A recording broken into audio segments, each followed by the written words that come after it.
Eto nga mga guys, tayo sasagot lang doon sa mga nalilito at yan sa mga nagtatanong sa atin kung bakit daw ayan, nabago yung ating mga monetization tools dito kay Facebook at nakikita nga nila sa kanilang mga tools ayan ay meron ng ads on Reels. Sila nga ba daw ay monetize na? Ito po hindi pa po kayo monetize. Pag po kayo ay monetize na, kailangan po nandun na po siya sa ating tools sa taas. At nakalagay po dyan ay ready to set up na.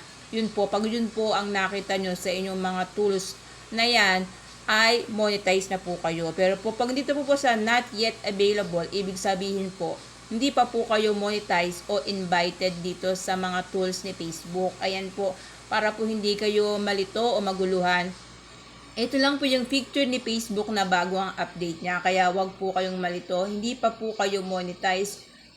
Yan nga po yung bago niyang update na ngayon ay nakikita na yung ads on Reels sa kanyang mga tools ngayon ni Facebook.